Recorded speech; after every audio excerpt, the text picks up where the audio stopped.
নমস্কার বন্ধুরা, বাংলা কার্নিভালে আমি পূজা তোমাদের সকলকে স্বাগত জানাই।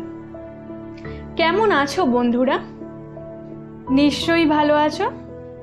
আমিও কিন্তু খুবই ভালো আছি। তোমাদের সাথে আজ আমি যে বিষয়টা নিয়ে আলোচনা করব সেটা হলো সর্দি কাশি দূর করার কয়েকটি ঘরোয়া উপায়। বন্ধুরা, বছরের কোনো না কোনো সময়েই দেখবে আমরা কম বেশি সকলেই সর্দি কাশিতে আক্রান্ত হই। সেটা কিন্তু নানা কারণেই হতে পারে। সিজন চেঞ্জের সময়ও হতে পারে, আবার ঠান্ডা গরম লেগেও হতে পারে, আবার কারোর দেখবে ধুলোবালিতে তাদের অ্যালার্জি থাকে, সেটা থেকেও কিন্তু সর্দি কাশি হতে পারে।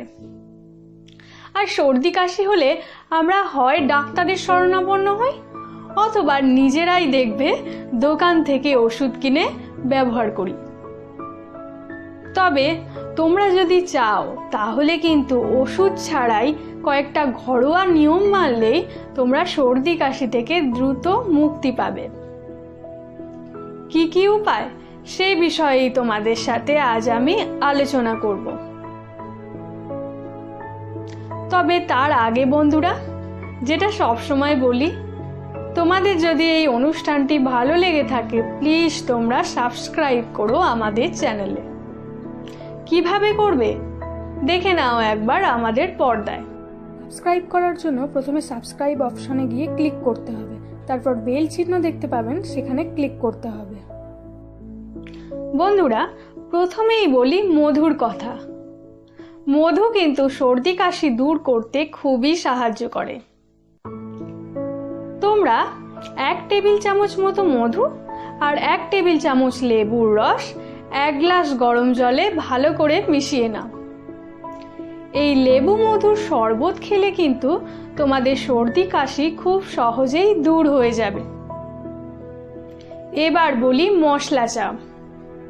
তোমরা ভাবছো মশলা চা আবার কি? তোমরা কিন্তু তুলসী পাতা, আদা এবং গোলমরিচকে একসঙ্গে চায়ের সঙ্গে মিশিয়ে বানিয়ে নিতে পারো মশলা চা। এটা কিন্তু খেতেও খুব সুন্দর হয়, তার সঙ্গে সঙ্গে কিন্তু এটা শরীরের পক্ষেও খুবই ভালো। এছাড়া এটা কিন্তু তার সাথে সাথে সর্দি কাশি দূর করতেও খুবই সাহায্য করে। এবার বলি হলুদ দুধের কথা। হলুদ দুধও কিন্তু সর্দি কাশি দূর করতে খুবই সাহায্য করে। তোমরা 1 গ্লাস গরম দুধে 8 চা চামচ মতো হলুদ মিশিয়ে নাও। এই হলুদ দুধ যদি তোমরা নিয়মিত পান করো তাহলে কিন্তু সর্দি কাশি থেকে খুব সহজেই তোমরা রেহাই পাবে।